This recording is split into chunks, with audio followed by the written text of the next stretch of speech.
alaihi wasallam alishushiwa suratul Alaq, na siku ya Jumatatu ni siku rasmi alizaliwa Mtume Muhammad sallallahu alaihi wasallam, na siku ya Jumatatu ni siku rasmi alikufa Mtume sallallahu alaihi wasallam, na siku ya Jumatatu ni siku rasmi imeumbwa vitu vyenye baraka kama miti na kadhalika.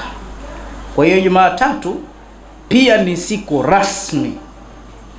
Jumatatu pia ni siku rasmi, mbingu inafunguliwa kwa ajili ya kupokelewa maombi ya wiki nzima. Mbingu inakuwa open. Kwa hiyo Jumatatu wanasema vijana usiichukulie poa. Kwa hiyo yaumul ahad, siku ya Jumapili, ni siku ya kukesha kwa sababu magharibi yake ni Jumatatu. Na Jumatatu ni siku rasmi inaopendeza Muislamu kufunga saumu za sunna. Kwa hiyo sasa tunamkesha, mkesha huu wa dua. Kwanza kila mmoja anayesikia sauti hii ni wajibu, wallahi kama Ramadhani alituma majina yake, safari hii atume majina yake zaidi, kwa sababu dua hii itakuwa live kila kipengele. Faida utakazozipata katika dua hii, kusali pamoja na sisi, lakini utajifunza hatua kwa hatua namna ya uombaji. Jambo la mwanzo tutakalolifanya, tutalala, kisha tukilala tutasimama tahajjud. Qiyamul layl ni ile tu baada ya Isha ukaunganisha mpaka asubuhi, lakini tahajjud, kulala ukaamka, hii ndio ina fadhila zaidi. Kwa hiyo Jumatatu dua itakuwa kama ifuatavyo. Tunaanza kuelekeza utaratibu. Kwa kifupi, Imam Muhammad rahmatullahi alayhi siku hizo alikuwa mgeni katika msikiti fulani, akafukuzwa. Mtu mmoja akampokea, akampa ugeni nyumbani. Usiku yule mtu alompokea Imam Ahmad alikuwa akiswali usiku. Wakati anasali usiku, tumeelewana Imamu alimuona yule bwana anaanza kufanya istighfar, kisa kirefu. Mwisho akamwambia, kwa nini kabla ya kuomba dua unafanya istighfar? Akamwambia, kwa sababu nikifanya utaratibu huu hakuna jambo lolote na muomba Allah isipokuwa ananipa. Ambia, kwa hiyo wewe dua zako zinakubalika? Ambia, sana, lakini sharti nianze na istighfar. Ila jambo moja tu ndo sijapewa nalo, nasubiri. Akamwambia, lenyewe lipi? Ambia, natamani kumuona Imam Ahmad bin Hanbal. Kwa nini unatamani kumuona? Ambia, uchamungu wake, elimu yake, na hizi zote ni athari zake za elimu zake tunaoyafanya. Ndio pale imamu akamwambia, hata hilo la tatu lenyewe ushajibiwa. Ahmad bin Hanbal ndio mimi hapa nyumbani mwako. Yule bwana akalia sana, akafurahi sana. Sasa nataka kusema kitu kimoja. Vitu vinavyosababisha tusirehemewe, kwanza madhambi. Dhambi ni nuks, huwa musabbibu hirmanu taa. La kwanza hili, dhambi inasababisha kunyimwa wewe taa. Unatia nia, mimi nitasali qiyamul layl, unaamka alfajr. Dhambi huwa musabbibu hirmanu rizq. Ilikuwa riziki kufikie, msaada umepewa, mpelekeshe nasoro, lakini ule msaada unajondonyolewa mpaka unaishia huko ofisini, kwa sababu kuna dhambi umeitenda, ile riziki haiji. Dhambi huwa musabbib hirmanu ilmi, elimu wewe ukanyimwa. Nitasoma usomi kwa sababu ya dhambi. Siku miongoni mwa siku, Imam Shafi alikuwa msomi, alikuwa na kichwa kizuri, anahifadhi sana, lakini mwisho wa siku ilifikia stage Imam Shafi rahmatullahi alayhi akawa hawezi kuhifadhi, kwa sababu aliona mgutu wa mwanamke. Ndo akatoa zile diwani zake muhimu, shaqautu ila waqi'i su'a hifdhi wa arshadani ila tarki al-ma'as wa akhbarani anna al-ilma nur wa nurullahi la yuhda li'asi. Elimu inanyima hivyo. Basi pia dua zinazuiliwa na madhambi. Kwa hiyo usiku ule tutakaposimama, tutaanza kufanya istighfari pamoja na toba ambazo Mtume mwisho wa uhai wake alihimizwa afanye. Fastaghfiruhu innahu, naam, fasabbih bihamdi rabbika wastaghfiruhu innahu kana tawwaba. Wataalamu wa Qur'ani wanasema suratul Nasr ni sura ya mwisho kushuka jumla kwa utu uzima wake, yani bila kipande, lakini hatumaanishi kwamba ndo ya mwisho. Aya ya mwisho kabisa ipo katika suratul Baqara, wattaqu yawman turja'una fihi ila Allah. Hii ndio ya mwisho kumshukia mtume, na aya za jirani na mwisho al-yawma akmaltu lakum din, lakini ya mwisho kabisa ni hiyo aya. Lakini sura ile ile ilishuka kwa ujumla wake baada ya miezi mitatu kutoka Maka, ilikuwa ni suratul Nasr, na ilimhimiza mtume kufanya istighfar za sampuli hiyo. Kwa hiyo usiku tukisimama tutafanya istighfar za aina 4. Istighfar ya mwanzo nitatoa na fadhila zake.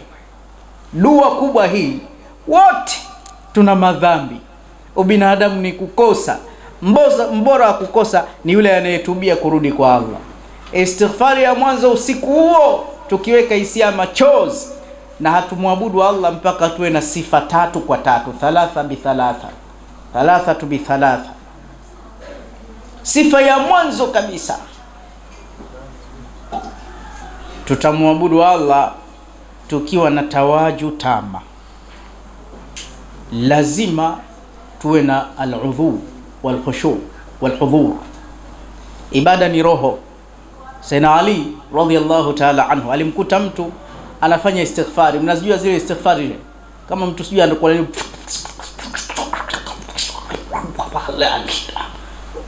akaambia ishtafal, nini unafanya? Ambia analeta istighfar. Ndo yale tu, bwana Yanga kali, afu mtu hata asemi Yanga inatisha, eti ndo anafanya istighfar namna. Simshai kuona hivyo. Wengine hata wafanyi hivyo, wanahesabu, wallahi wanahesabu. Mtu mmoja alikuwa anaonekana na tasbihi na kanzu, anapita mtaani muda wote yuko hivyo.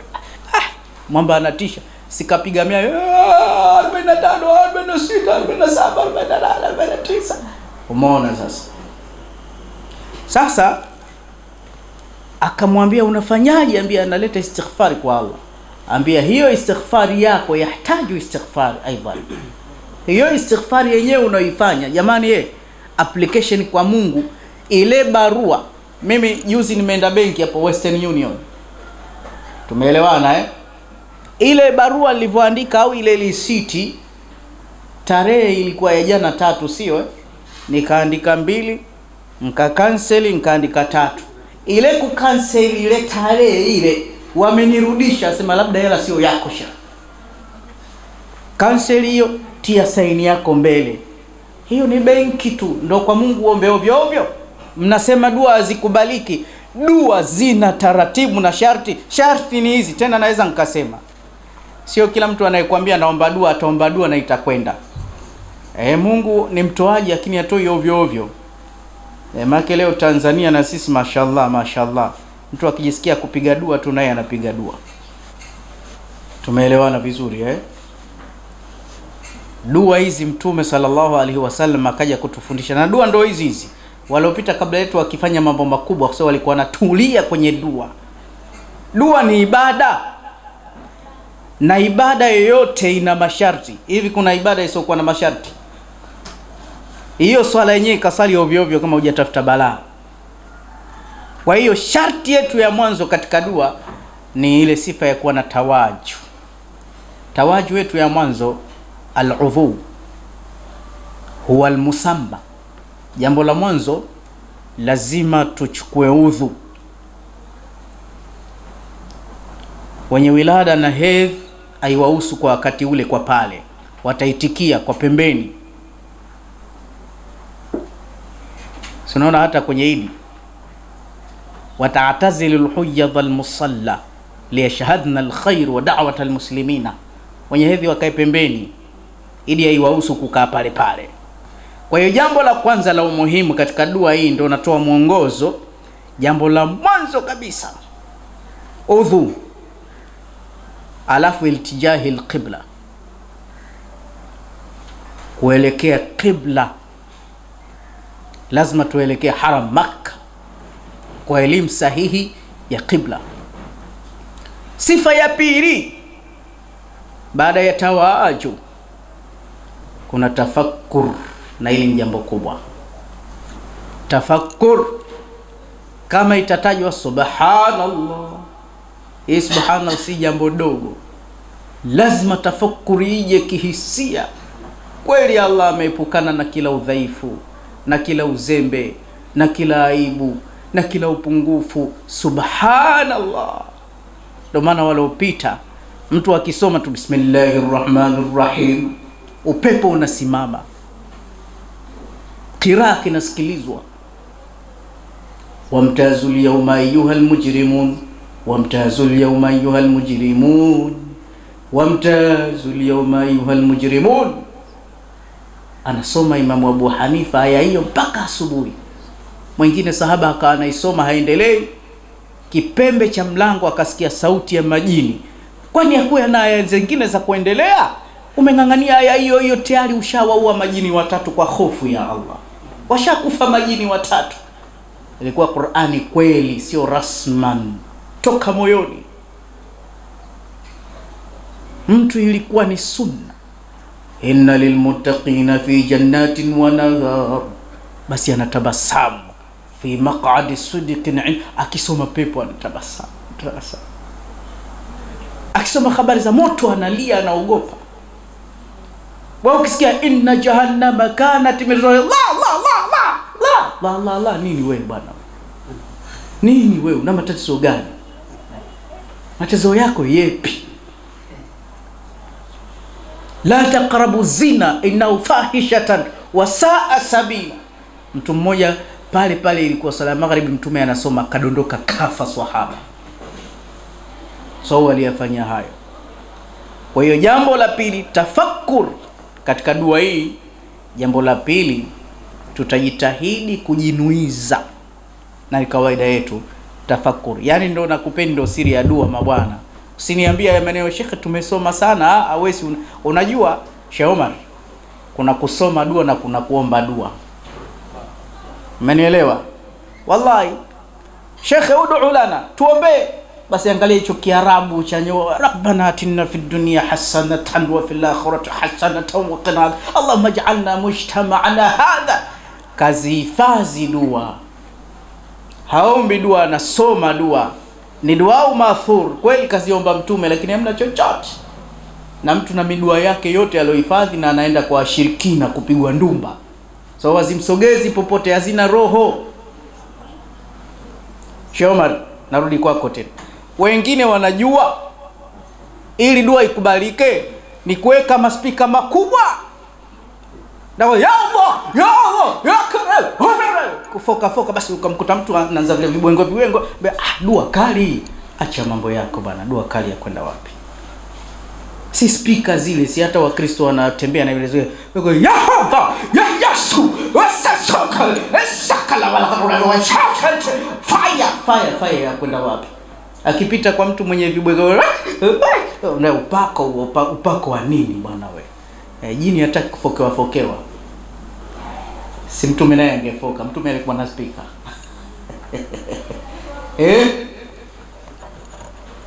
Tunaenda kidogo, lazima tunyoane tati. Dua. Halafu lingine, Sheikh Omar, hisia ya mtu si dini. Sio kwamba Osman Michael anapenda kufanya hivi, kwa hiyo ndio dini iko hivi. Hapana. Jazba yako itawaliwe na elimu na hekima na kivuli cha Mtume Muhammad. Yani ukifika pahala unatakiwa uwe mkali, hata kama sifa yako ni upole, kama dini imekutaka hivyo uchange. Sehemu nyingine kama unapayuka, dini haikutaki kufanya hivyo, kaa chini. Dua. Na jingine Sheikh Omar, tuongeze. Mashekhe si tunaofanya dua. Tumeelewa? Tunawaaminisha watu dua zinatenda maajabu, dua zinafanya hivi, lakini maneno yote tunataja hizo sadaka zao. Yani si tunaneemeka kwa sadaka zao. Wasipotoa hatujapata chochote. Hii ni hadaa. Umeelewa hii ni hadaa. Watu waelekezwe kwenye dua kama dua. Na mambo ili kufunguka si pesa peke yake. Kuna watu wana kesi. Mwisho unamkuta mtu kashahudhuria sana, yeye ni kutoa sadaka tu kuwapa mashehe, matumbo yanakuja, yeye yuko pale aendelee chochote. Ndio kaibiwa hivyo. Umeelewa Tunaenda kidogo kidogo. Chuma cha mkunanga utanisamehe.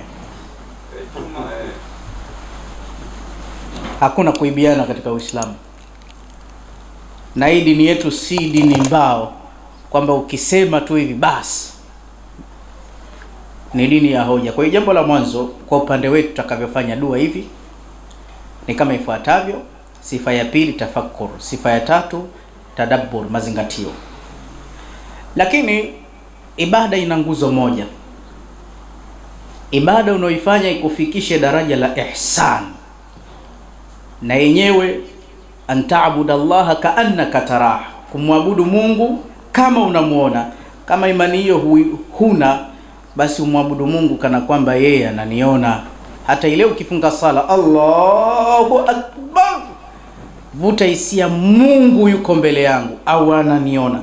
Kama hiyo hisia hamna, basi hebu acha kwanza, tafuta ile hisia, uwe kiroho ndani ya sala. Tumeelewana Kisha tukishaweka nia hizo, tunaanza na istighfar. Tunasema astaghfirullahal azim wa atubu ilaik, astaghfirullahal azim wa natubu ilaik. Hii tutaisoma mara 100 istighfar, ambayo itaanza kutudondosha machozi. Na wewe ukitufuatilia katika dua hii live, wallahi chakula kina utamu wake. Utamu wa chakula, hata hiyo biriani haina thamani mpaka utie chumvi.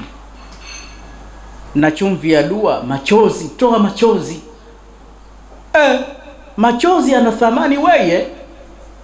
Mpaka Sayyidina Abubakar ni Siddiq anasema kama uwezi kulia kwa ajili ya Allah, basi ekti kama unalia, hilo lenyewe linakutosha.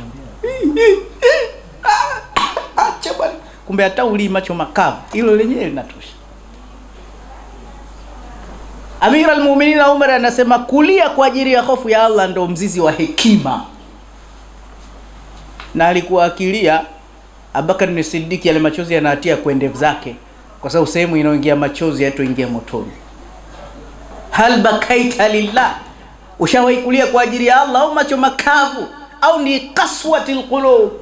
Allah anasema thumma qasat qulubukum, qulubuhum min dhalika wa hiya kal hijara au ashaddu qaswa wa inna min al hijara lama yatafajjaru minhu al-anhar. Watu macho magumu, bora ya mawe yanatoa maji. Wa inna min al-hijara lama yashaqqaqu fa yakhruju minhu al-ma, tena mawe mengine yanapasuka na maji yanatoka. Wa inna minha lama yahbitu min khashyatillah, mara nyingine utakuta jiwe linadondoka, halidondoki hofu ya Mungu, lakini kuna moyo au tikisiki ya uli. Kwa hiyo chozi, kila anayesikia maneno haya, hata akiwa peke yake, ajifunze kulia. Masahaba amelia, mtume kalia sana. Na wewe lia kwa ajili ya Allah. Kwa nini tusikucheke Ramadhani nzima hujai kudondosha hata mchozi? Siku moja tumeenda kundi yetu ya siku 40 sheikh. Katika ile kundi tulikuwa na mzee mmoja wa Kiarabu na mzee mwingine wa Kisomali. Basi yule mzee wa Kiarabu alikuwa na kitambi. Sasa tulikuwa tukipiga dua za machozi, tulikuwa tukiambiana jamani, dua za machozi. Tuna ya Allah, waja kwa kionge Allah. Sisi si lolote ya Allah. Si lolote, si chochote. Lakini tunakuwa si usiku na mchana ya Allah. Ya Allah, tusamehe ya Allah. Waja kwa kionge ya Allah. Sasa yule mzee anaanza kulia. Sasa kile kitambi ile tumbo linacheza. Sasa yule mzee wa Kisomali, wewe wenzie tunalia, acha kauke kucheka. Anacheka kuliko huyu mzee vipi? Kambia mbona unacheka? Ambia kwani mnalia nini? Ambia wewe uko wapi? Kesho naye kaanza kulia, moyo umepata ulaini. Tuwe tunalia. Sawa Baada ya istighfari ya pili muhimu. Istighfari ya pili muhimu. Kalmatain khafifatan ala al-lisan, thaqilatan ala al-mizan, sio habibatan ila ar-rahman jalla jalal. Maneno mawili Mtume sallallahu alaihi wasallam anasema mepesi kuyatamka, yana uzito mkubwa kwenye mzani wa muumini, alafu Allah anayapenda. Sasa haya ukiyasoma kwanza umemfurahisha Allah. Ukiyasoma mara 100 uwe na madhambi kama povu la bahari, yote yameondoka. Kwa hiyo kinachosababisha tusifanikiwe ni madhambi. Maneno yenyewe ni haya tunayasema mara 100, huku tunalia, huku Allah anafurahi. Subhanallah bihamdihi, subhanallahi alazim, subhanallahi wa bihamdihi, subhanallahi alazim. Usiku huo mara 100 tunayafanya haya maneno. Kisha tukishamaliza tunaingia istighfar namba 3, babu lao. Maneno haya yanapatikana katika suratu Anbiya. Wa dhannun idh dhahaba mughadiban fadhanna an lan naqdir alayhi fanada fi dhulumati an la ilaha illa anta subhanaka inni kuntu minadh dhalimin. Hii tunaisoma mara 110, siri yake ipo. La ilaha illa anta tunaisoma mara 110 kwa sababu ni adhkari ambayo yenyewe fihi ajabun, awwaluhu tahlil wa awsatuhu tasbih wa akhiruhu al-ikrar. Mwanzo mna la ilaha illa Allah, kati kuna tasbihi, mwisho kuna toba. Hii alivyoisoma Sayyidina Yunus alitoka kwenye tumbo la cheo. Kwa nini wewe usitoke jela?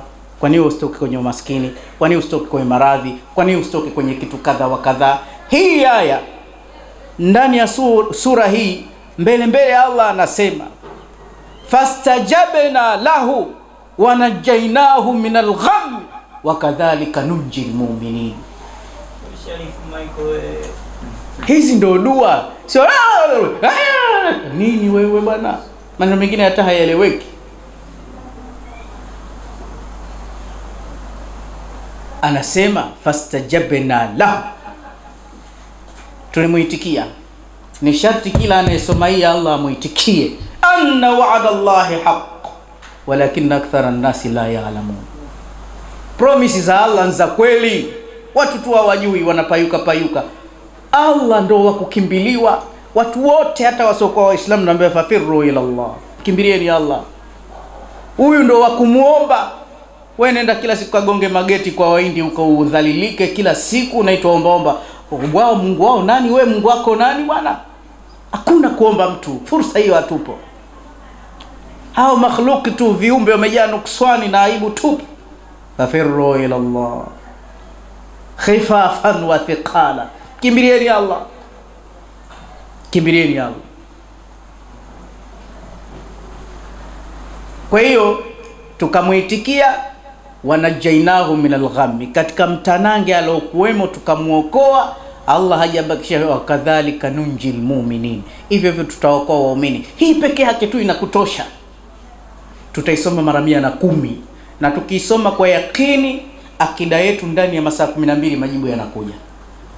La ilaha illa anta subhanaka inni kuntu minadh dhalimin, la ilaha illa anta subhanaka inni kuntu minadh dhalimin, la ilaha illa anta subhanaka inni kuntu minadh dhalimin. Tupo watu karibia 50 tunaisoma kwa usingizi, kwa usiku wa Jumatatu, kwa vilio vilivyotawala. Tunamlilia Allah. Hatujamaliza istighfari nyingine baba lao.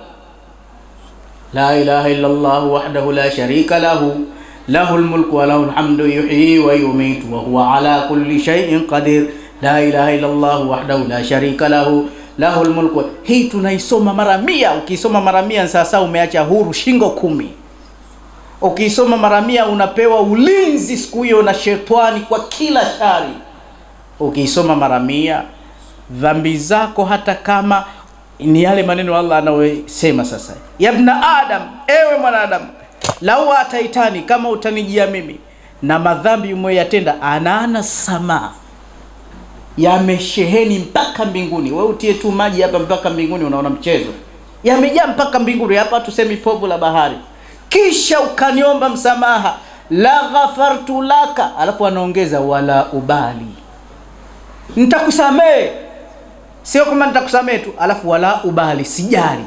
Njoo hapa kwa Osman Michael, amekuazima 50,000 zake au laki yake au milioni kakuazima, alafu mbie Sheikh bwana nitaka nikulipe lakini mambo magumu nimeshindwa. Alafu akuambie bwana nimekusamehe, hata sijali. We anakusamehe huko anajali, lakini milioni hivi Sheikh nimemwachia hivi.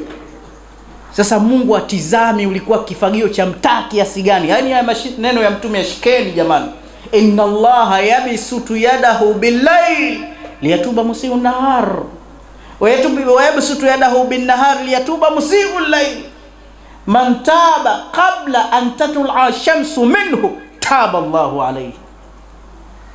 Atakayetubia bwana jua halijachomozea magharibi, Mungu kishamkubalia.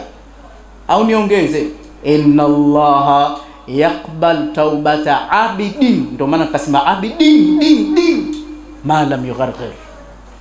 Hakuna kukatishana tamaa. Mungu anakubali toba ya mtu yoyote, ya dhambi sampuli yoyote, ma lam yugharghir, hajafikia sakaratil maut. Kwa hiyo ulozini wake za watu, uloiba, ulofanya kila ukorofi, hii hapa usiku huo isome mara 100, ushamalizana na Allah. Ushamalizana na Allah, we mpya. Ukiomba utapewa vitu. Mtu aliyokukosea hata kama ni mtoto wako akikuomba kitu umpi, na ukimpa shingo upande, si ndio hivyo Sasa tushamkosea Allah, hapa tunaanza kujisafisha. Ndio maana yule mwanafunzi wa Imam Ahmad bin Hanbali alikuwa anaanza kutubia. Hii tutaisoma mara 100. Ya mwisho istighfari. Ni istighfari muhimu. Kuna kitu kinaitwa maghfira, kuna kitu kinaitwa afu. Maghfira unasamehewa na Allah, lakini ile dhambi haijafutwa. Afu ni unasamehewa bila kuwekewa kinyongo, unasamehewa na ile dhambi ile jarida linachanwa. Ndio mama Aisha akamwambia Mtume, usiku mkubwa kama huo wa Lailatul Qadr, nikijua ndo nimeudiriki niseme nini jambo kubwa? Akamwambia omba afu.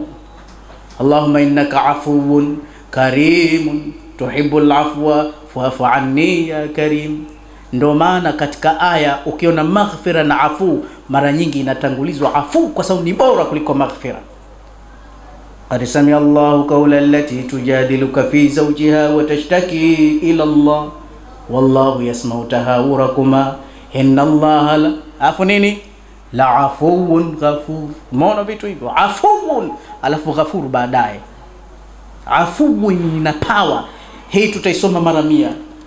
Sio kwamba zikwa nyimbo tu za kuna kale kanyimbo ketu kwa Ramadhani, Allahumma innaka afuwwun tuhibbul afwa, hata umalize ya kare ushasinza wewe janga hilo. Hii ni ya kuisoma kwa idadi kubwa, kwa umakini na machozi. Allahumma innaka afuwwun karimun tuhibbul afwa fa'fu anni ya karim. Unalia, unakumbuka zile hisia za mijidhambi yako, alafu unakuwa mutayaqqinun. Mtume ndio akamwambia ud'u rabbakum wa antum muqinuna bil ijaba fakaminun an yustajaba lakum. Lazima uwe na yakini kwamba nishakubaliwa. Kwa hiyo ukisoma hii unasema nimefutiwa kila kitu. Sasa tukishafanya hizo istighfari 4 hizi, tunajihesabia sisi uko akhera tunaonekana watoto wadogo wacha Mungu kama sisi. Hakuna madhambi hamna. Tumeelewana madhambi hamna. Sasa hapo kama madhambi hamna, ndo pa kuomba sasa. Hapo ndo pa kukamua, lakini kabla hatujakamua tunaongeza mzido na ongeza mzigo mzito. Tasbihi subhanallah alhamdulillah wala ilaha illa Allah wallahu akbar wala hawla wala quwwata illa billah. Hii wala hawla ni muhimu sana. Wala quwwata illa billahi al-aliyyil azim. Subhanallah wa bihamdihi subhanallah. Hii ni moja. Subhanallah alhamdulillah wala ilaha illa Allah wallahu akbar wala hawla wala quwwata illa billah. Subhanallah wa bihamdihi subhanallah. Hii moja hii. Subhanallah maana hizi tamlaul mizani au tamlau ma baina samai wal ardh. Hizi tasbihati na tahmidati na tahlilati tutazipiga mara 100. Hizi zinafungua mambo makubwa sana, na hizi ni sadaka. Si mnajua penye udhia penye za rupia. Sasa sadaka yetu sisi tutaichukua humo. Si unaambiwa dua inatakiwa sadaka. Kwa hiyo sadaka ya mwanzo tutapenyesha hizi tasbihati zote mara 100. Tuambia Allah mzigo huo ushakuja sasa. Tukishamaliza hapo, mmenielewa? Tukishamaliza hapo tunaingia kipengele, yani full kumlilia Allah kwa kila njia. Tunaanza kufungua ukurasa wa hatari. Kabla hatujaomba dua, ukurasa wa hatari. Na huu ni wa hatari kweli. Tunaenda kumsalia Mtume Muhammad mara 1700 mara 2000 kwa idadi yetu tulokuepo pale. Tutajitahidi tumswalie Mtume kama mara mara 1030 au 1050. Tutaenda kufanya sala hiyo, na hizi sala tutafanya sala za kila sampuli. Ala rasihim, swala ya mwanzo ni ile original kuliko zote, ambao alitueleza mwenyewe itakuwa salatu ibrahimia. Aliuliza kaifa nusalli alayka ya Rasulullah, tukusali vipi? Fasakata hunainatan, mtume akanyamaza kidogo akafikiria ni wapi kitu gani kizuri, kisha akasema sema Allahumma salli ala Muhammadin wa ala ali Muhammadin kama sallaita ala Ibrahim wa ala ali Ibrahim wa barik ala Muhammadin wa ala ali Muhammadin kama barakta ala Ibrahim wa ala Ibrahim fil alamin innaka hamid. Ipeke yake mara 100, kwa sababu ukiifanya mara 100 hatuna haraka ya kuomba. Ukiifanya mara 100 mambo 10 ukipewa lazima upate, na usipopata inawezekana hata sala zako za faradhi haziko sawa sawa. Hapo hatujamaliza, tunakuja salatu naria, ina siri yake. Allahumma salli salatan kamila wa sallim salaman tama ala sayyidina Muhammad alladhi tanhalu bil qad wa tanfarju bil qurabi wa tuqla bil hawaij. Peke yake mara 100. Risali na kata na kitu mara 100. Hatujamaliza, tunakuja sala ya mtume ya kuondosha maradhi. Allahumma salli ala Muhammadin tibbil qulubi wa dawaiha wa afiyatil abdani wa shifaiha wa nuril absari wa dhiyaiha wa qut. Huko na michozi inapigwa mara 100. Swala za aina 5 tutafanya sala za aina 5 za mtume salama zote, kisha mwisho tutamalizia ile sala fupi Allahumma salli ala sayyidina Muhammadin wa ala alihi wa sahbihi wa sallam. Allahumma salli. Tutaifanya nayo hii, tutaifanya kwa wingi, itukarimishie idadi kama mara 2000 mara 3000. Kwa idadi tuliyokuepo pale tutapata kama watu 1030 idadi yake.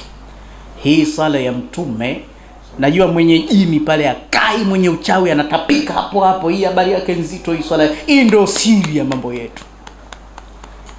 Tukishamaliza hapo bado hatujaswali hapo, bado hatujaswali ndugu yangu. Tunaingia kwenye kitabu Namujazul Mabna walakinaha adhiman maana.